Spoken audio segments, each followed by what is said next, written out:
tema que vamos a ver hoy es legitimación para el ejercicio de las acciones indemnizatorias.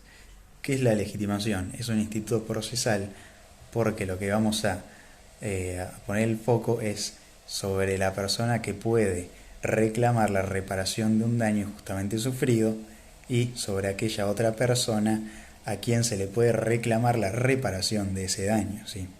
Por un lado vamos a tener como legitimación activa aquella parte actora que va a reclamar la reparación de los daños y perjuicios, y como legitimación pasiva vamos a tener al demandado, que es quien la ley dice que va a resultar responsable por la causación de estos daños y perjuicios.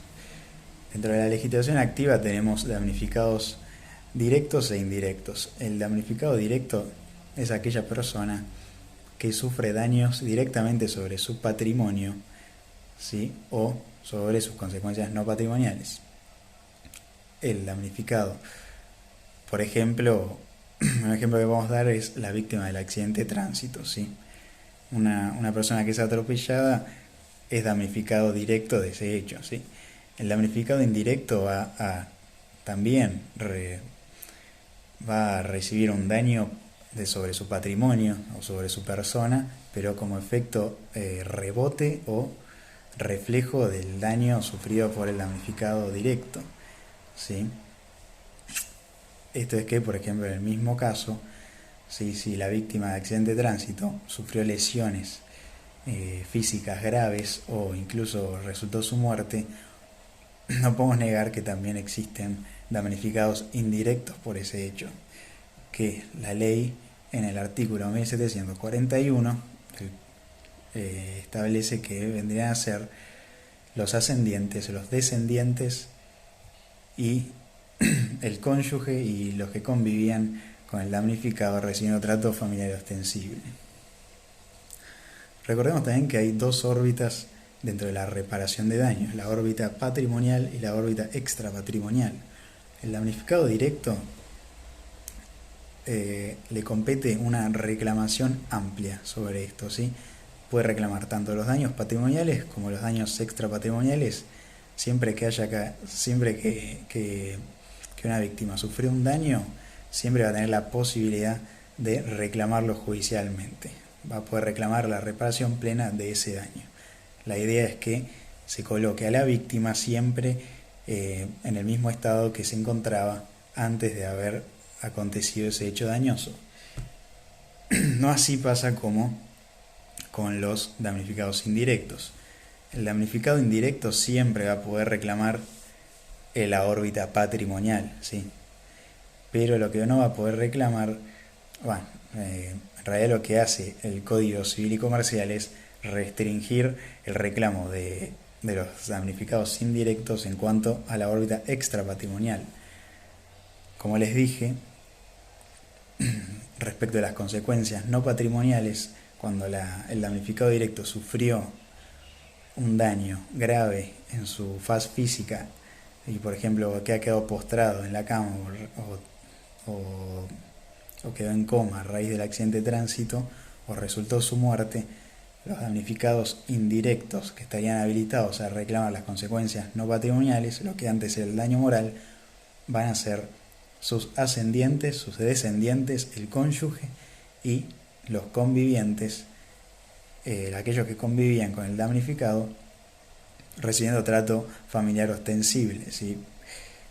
Esta última parte, la verdad, este artículo receptó un largo progreso jurisprudencial de la Corte Suprema en cuanto a que antes en el Código Civil se la dejaba de lado a la concubina, ¿sí? Porque no era heredera forzosa.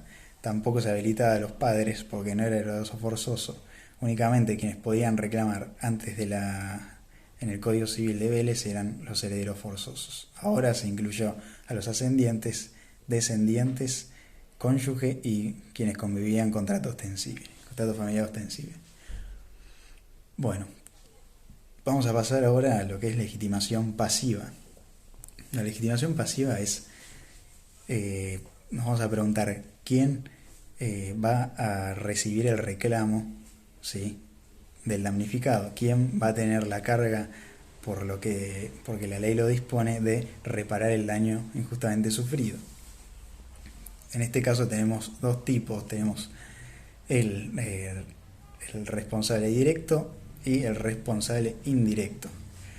El responsable directo va a responder siempre por el daño causado por la violación de la voluntad volcada en el contrato o por haber violado, ¿sí?, el principio general de no dañar a otras personas. ¿Sí? El responsable directo responde por el daño causado por su propia persona. Después tenemos los responsables indirectos, que en este caso vendrían a ser la responsabilidad en la que recae el principal, por ejemplo, por aquellas personas que se encuentran bajo su dependencia, ¿sí?, o de aquellas personas que se vale para el cumplimiento de sus obligaciones, ¿sí?, aquellas personas que provocan daños, ¿sí?, bajo el ejercicio o ocasión de un trabajo, por ejemplo, ¿sí? Va a responder indirectamente el principal por el hecho dañoso del dependiente. También tenemos la responsabilidad de los padres por los hechos dañosos de sus hijos que se encuentran bajo su responsabilidad parental. Los padres únicamente se eximen de responsabilidad si se acreditan haber depositado la guarda del menor en otra persona, ¿sí?, o haber depositado al hijo en un establecimiento educativo. Esto también se amplía a los tutores o curadores, ¿sí? Ellos van a responder por los hechos dañosos de sus representados. La responsabilidad del principal por el hecho del dependiente siempre es objetiva, ¿sí? Después tenemos también la responsabilidad de los hechos dañosos causados por las cosas, ¿sí? Quienes van a ser responsables cuando una cosa produce un daño por su riesgo o vicio, ¿sí?, o por las actividades riesgosas que se empleen. El que va a responder, lo que dice la ley, es su titular o el guardián, ¿sí?, aquel que tenía el uso, el control o la dirección de la cosa. Únicamente se van a eximir de responsabilidad por ser una responsabilidad objetiva que prescinde de toda idea de culpa. Se eximirá de responsabilidad probando el hecho de la propia víctima o que el hecho acaeció por el hecho de un tercero por quien no debe responder o por una causa ajena, ¿sí?, un caso fortuito o de fuerza mayor. Bueno, también lo que tenemos, otro caso podemos referirnos al de la empresa de transporte, ¿sí? La empresa de transporte lo que hace es comprometerse a la celebración de un contrato de transporte con el pasajero, donde la empresa de transporte se compromete a llevar a destino sano y salvo al pasajero. El pasajero lo que va a tener que acreditar es que ha ocurrido un daño durante el transporte y a partir de ese momento va a ser la empresa de transporte quien debe eximirse de responsabilidad, acreditando en la causa estos tres eximentes que les acabo de decir: el hecho de la propia víctima, el hecho de un tercero por quien no debe responder, que en este caso no viene a ser el conductor del vehículo, porque en este caso sí es un tercero por quien debe responder la empresa de transporte, porque es su dependiente. Entonces el hecho del conductor no lo va a eximir a la empresa de transportes. La segura de riesgos también. Este es un caso para analizar, debido a que la víctima no tiene acción directa contra la aseguradora, sino que la aseguradora lo que viene a hacer es a proteger el patrimonio del asegurado, ¿sí? El demandado, en este caso el titular del vehículo, celebró un contrato con la aseguradora para que esta aseguradora proteja su patrimonio en caso de que produzca daños con su vehículo o se vea involucrado en un accidente de tránsito. Entonces, Es por eso que la víctima siempre va a tener que citar en garantía a la aseguradora previamente haber demandado al titular del vehículo o a su conductor. No puede accionar directamente contra la aseguradora. Bueno, eso sería una mirada general acerca de la legitimación.